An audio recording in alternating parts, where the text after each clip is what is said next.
One. अस्सलाम वालेकुम viewers, औज़ु बिल्लाहि मिनश शैतानिर रजीम, बिस्मिल्लाहिर रहमानिर रहीम, अल्लाहुम्मा सल्लि अला मुहम्मद व अला आलि मुहम्मद कमा सल्लैता अला इब्राहीम व अला आलि इब्राहीम इन्नका हमीदुन मजीद।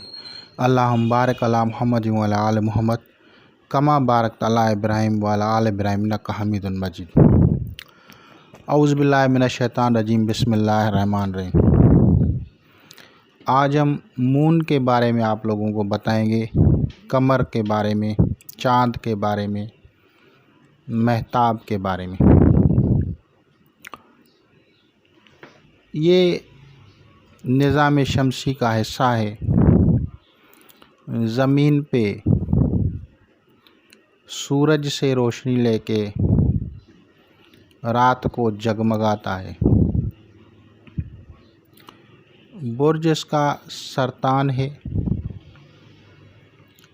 और आबी बुर्ज है, मादनियाती बुर्ज है, माइनिंग से ताल्लुक़ रखता है, और साल्ट इसका टेस्ट है, नमकीन इसका जायका है, नमक के, यानी वो जो नमक जो कान से निकलता है, माइनिंग से निकलता है, वो इससे ताल्लुक़ रखता है। इस स्टार के कुछ पस मंज़र बताऊंगा, वो पस मंज़र जो कि बरसगीर की हिस्ट्री से ताल्लुक़ रखते हैं। जो इसको फॉलो करते हैं उनको सबको तो पता नहीं होता क्या साइंटिफिक वजूहात हैं, क्या चीज़ है, और रंग इसका सफ़ेद है। यानी अगर दुनिया के अंदर हम रंग इसको देखते हैं तो वो सफ़ेद होता है। तो सबसे पहले हिस्ट्री की तरफ आते हैं। वाटर इसका एलिमेंट है।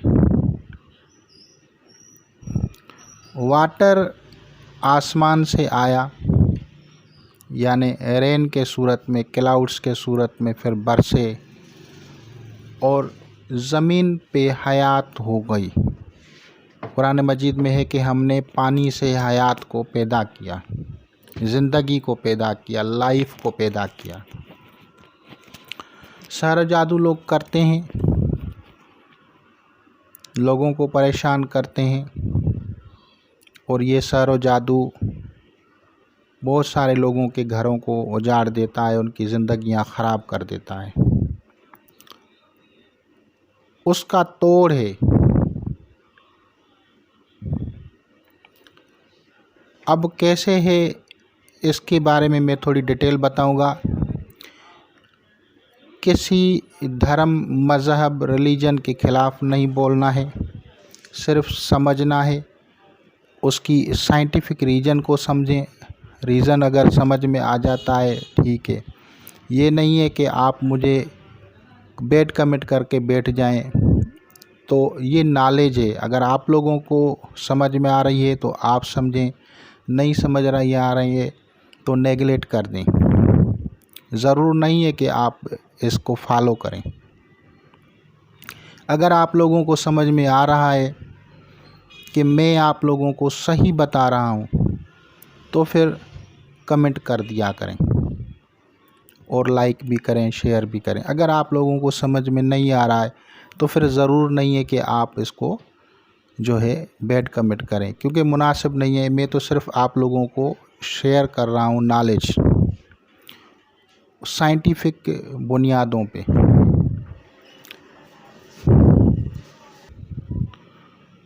तो हिंदुज़म में, इंडो पाक की हिस्ट्री में ये है कि गंगा यानी आसमान से पानी आया और महादेव ने उसको अपने सर पे जगा दी, और क्योंकि हिंदुज़म में ये है कि अलामतों और स्टोरीज़ में चीज़ें बताई जाती हैं, कुछ लोग उसको पहुंच ही नहीं सकते उन चीज़ों तक। और ये जो पानी है यानी वो आसमान से आया, यानी कौन सा पानी था? बरसात का पानी। और हमें हदीस में फरमाने आइमा किराम में क्या बताया गया है कि पानी से जो है शिफा हासिल होगी। कौन सा पानी? बरसात का पानी। और बरसात का भी स्पेशल वो पानी जो कि आबे नीसा या बहार की मौसम में या स्प्रिंग सीज़न में, जो रेनी सीज़न होता है, वो पानी शिफा का बायस होता है। आबे ज़मज़म शिफा है। और ये पानी इतना बेहतरीन जादू का इलाज है कि अगर कोई अघोरी, गंदी या मेली विद्या या जादू करने वाला जो पहाड़ों के अंदर रहते हैं, पानी को टच भी नहीं करते, उनके ऊपर भी अगर बरसात का पानी या रेनी वाटर गिरता है तो उनकी जादुई ताकतें ख़त्म हो जाती हैं। क्यों? क्योंकि ये पानी प्यूरीफायर है, प्यूरीफाई करता है। अब ये मैं आप लोगों को सिर्फ इंट्रोडक्शन कर रहा हूँ ताकि आप लोग इसको समझें। और मेरी पहले की वीडियोस में ये चीज़ें बताई गई हैं, शुरू की वीडियोस में, कि क्या कुदरती तौर पे जादू ख़त्म हो जाता है, यानी नेचुरल तरीके से क्या जादू ख़त्म हो जाता है। तो हाँ, ख़त्म हो जाता है।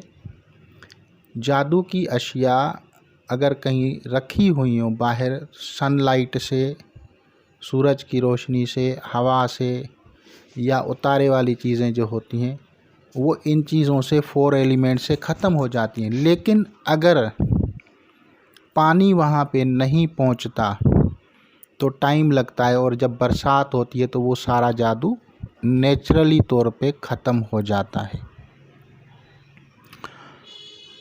अब आते हैं ज़मीन के ऊपर जो इंसानों के गुनाह हैं, जो हमारे गुनाह हैं, वो बोझ बर्दाश्त नहीं करती, तो ये ज़मीन भी अल्लाह रब्बुल इज़्ज़त के हजूर में शिकायतें करती हैं कि मेरे ऊपर से इस वज़न को कम करो। तो फिर ये वाटर जो है उसको प्यूरीफाई करता है, यानी वो फिर उस इलाके में फ्लड आ जाती है, बरसातें आ जाती हैं। और ये चीज़ें कब होती हैं? जब हमारे गुनाह बढ़ जाते हैं। और फिर वो पानी जो है उसको प्यूरीफाई करता है, साफ़ करता है गंदगी को, जादू को, कत्ल गारत या दूसरे जो चीज़ें, जो इंसानों का जो खून टप गिरता है ज़मीन पे, तो वो एक बोझ होता है ज़मीन के ऊपर।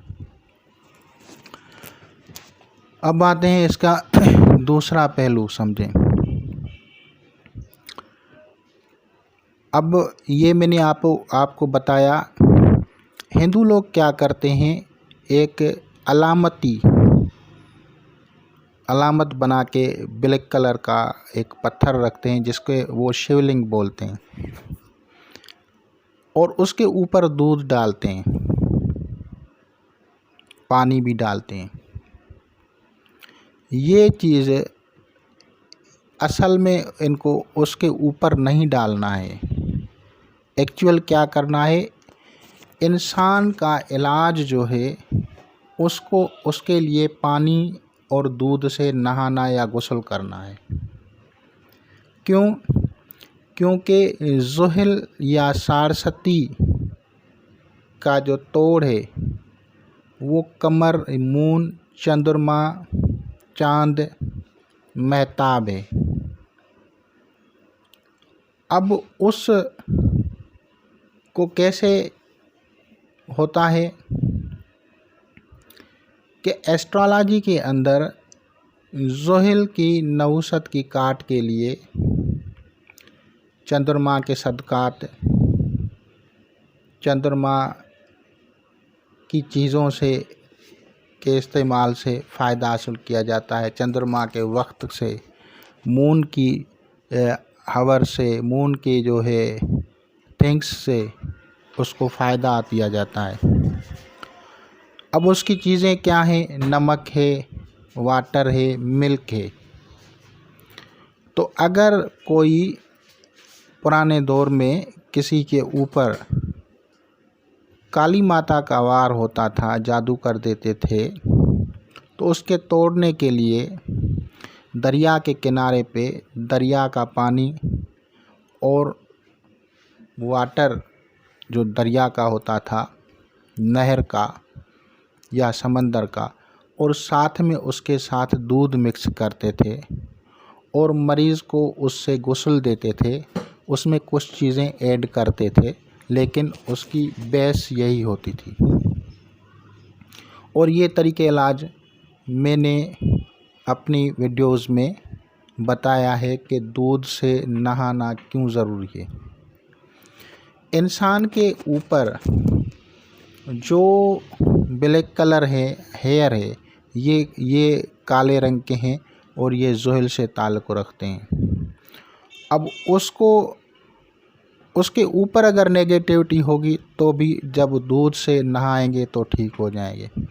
अगर काले रंग के चेहरे पे कालापन आ गया है, जिस्म पे कालापन आ गया है, स्किन डिजीज़ आपको हो गई हैं, तो भी दूध और पानी, दूध से नहाने से आपकी वो बीमारियां ख़त्म हो जाएंगी। इसके अलावा जिस्म पूरे पे मलने से भी, अगर थोड़ा दूध है तो मलने से भी आप लोगों की वो डिजीज़ और बीमारियां ख़त्म हो जाएगी। सैटर्न की नेगेटिविटी को ख़त्म करता है। सैटर्न की नेगेटिविटी के अलावा ये जो है आप लोगों को मैं बता दूं कि ये राहु का भी इलाज है।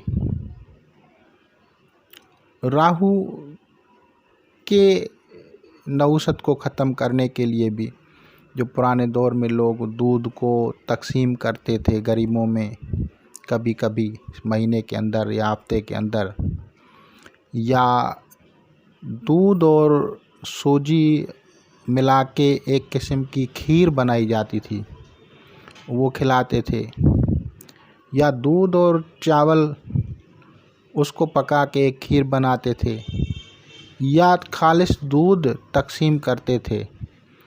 तो इन रेमेडीज़ से जो था राहु की नहुसत ख़त्म हो जाती थी और लोगों में घरों के अंदर मोहब्बत रहती थी, क्योंकि मैटरनल रिलेटिव्स या फादर रिलेटिव्स जो थे, उनके साथ जो डिस्प्यूट्स होते थे वो राहु और केतु के असरात होते थे। तो इस रेमेडी करने से उससे आप महफूज हो जाते हैं। मदर को अगर कोई तकलीफ़ होती थी तो औलाद जो थी उन पे मर मिटती थी, यानी एक एहसास होता था, माँ के साथ प्यार होता था, अदब होता था, जो कि आजकल कम हो गया। तो ये चीज़ें फिर हमारे आम ज़िंदगी में एक तकलीफ़ बन जाती हैं और ये तकलीफ़ें बाद में बहुत सारे मसाइल को जन्म देती हैं। अब इसके सदक़ात,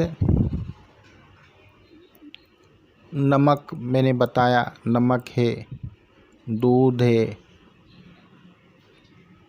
सफ़ेद कपड़ा है, सफ़ेद फूल हैं और भी बहुत सारी चीज़ें हैं। तो ये सब इनके सदक़ात हैं। घरेलू प्रॉब्लम्स हों तो ये मून की वीकनेस होती है और आप लोगों को इसकी रेमेडी के लिए जो है इन चीज़ों के सदक़ात करने चाहिए। अब आते हैं जितना भी काला जादू हो, गंदा जादू हो, अघोरी हो, मसान हो, जलाने वाला हो, सड़ांद वाला हो, तो मैंने कहा अब ये पानी है उसको ठंडा कर देता है, उसकी तासीर को ख़त्म कर देता है, जो उसमें बदअसरात होते हैं। इसकी एक तासीर होती है, वो तासीर ये है कि उसको ठंडा कर देता है। राहु भी एक गर्मी है, एक हिद्दत है, एक गुस्सा है, एक दगाबाजी, एक चालाकी हो जाती है अगर गलत होता है तो फिर अगर इंसान ये रेमेडीज़ करते रहते हैं तो इन नहुसतों से बच जाते हैं। अब आते हैं इसके मोकलात, इसके फरिश्तगान के बारे में कि ये कौन है। तो इसके मोकलात, इसके फरिश्तगान में जिब्रील अलैहिस्सलाम है, डे इसका मंडे है, और छोटा इसका जो उसके मातहत जो मोकिल है वो अल मज़हब है। और इसमें आज़म जो है मुहिउद्दीन इब्न अरबी के मुताबिक, शेख अकबर मुहिउद्दीन इब्न अरबी के मुताबिक या रहमान या रहीम है।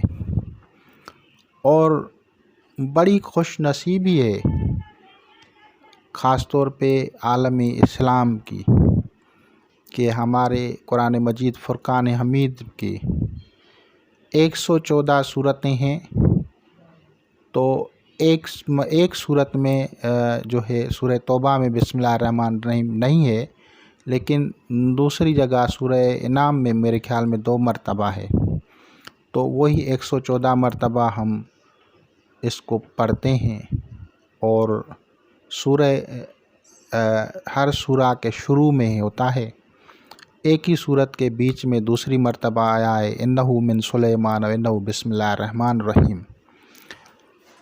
तो इस आयत मुबारका के बारे में हज़ूर अकरम सल्लल्लाहु ताला अलैहि वसल्लम ने फरमाया कि हज़रत सुलेमान बिन दाऊद अलैहिस्सलाम को भी बिस्मिल्लाहिर्रहमानिर्रहीम अता की गई थी, और हज़ूर अकरम सल्लल्लाहु ताला अलैहि वसल्लम को भी यही अता की गई।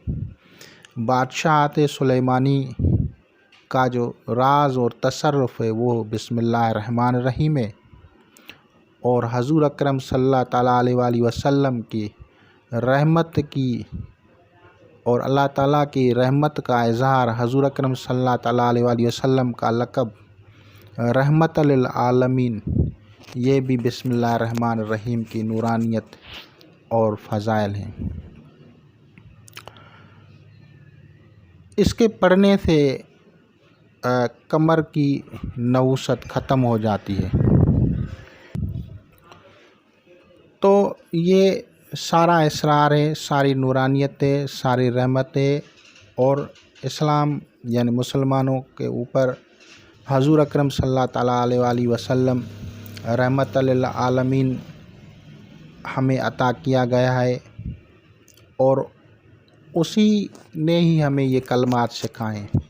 इसके तासीर, इसके मातहत जो फरिश्तगान हैं उनमें जिब्रील अलैहिस्सलाम है, और उसके नीचे जो मोकिल है वो है मरतुल अबीस।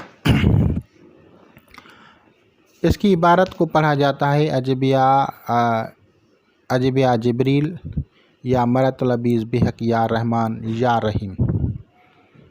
तो अगर इस इबारत को बामौक़िल पढ़ा जाता है तो भी जो है बरकत और रहमत होती है, घरेलू मसाइल हल होते हैं। और इसके अलावा जो है अगर वो आप अजबिया जिब्रील बिहक बिस्मिल्लाहिर्रहमानिर्रहीम पढ़ते हैं तो इस तरह से भी जो है रहमत खुदाबंदी हो जाती है। और ये क्योंकि बामौक़िल होते हैं तो ज़ुल की सारसती हो या राहु के बदअसरात हों या बहुत सारे और चीज़ें जो हम जानते ही नहीं हैं, उन सब में हमें फ़ायदा होता है। और इसकी तासीरात और बरकत से शयातीन जो हैं वो भाग जाते हैं और बदअसरात जो होते हैं वो ख़त्म हो जाते हैं। तो इंसान को खुद ही समझना चाहिए कि ये कौन सी चीज़ें हैं और क्यों इस्तेमाल की जाते हैं। ये नहीं है कि अमलियात सारे बुरे होते हैं। आपका अकीदा, आपका ख्याल, आपकी सोच क्या है, आप क्या करना चाहते हैं, क्या इंसानियत की खिदमत करना चाहते हैं, तो एक राह हिदायत निकल आती है। और कुरान मजीद फ़ुरक़ान हमीद में भी इसमें आज़म जो हैं उनसे आप जो है इस्तिमदाद ले सकते हैं। और इसको जब पढ़ा जाएगा तो ख़ास तौर पे रात का इंतखाब करें या पीर के दिन का। नौचंदी जो है वक्त हो तो बेहतर है, यानी जो रोशन रातें होती हैं उसमें करेंगे तो ये बेहतर होता है। और फिर घरेलू मसाइल ख़ास तौर पे जो होते हैं वो इसके लिए अक्सीर आज़म है। और भी बहुत सारे फ़वाइद हैं, सब चीज़ें यहाँ पे बयान भी नहीं हो सकती। तो इंशाअल्लाह ताला अज़ीज़ आप लोग इससे इस्तिफ़ादा करेंगे। खुदा हाफ़िज़।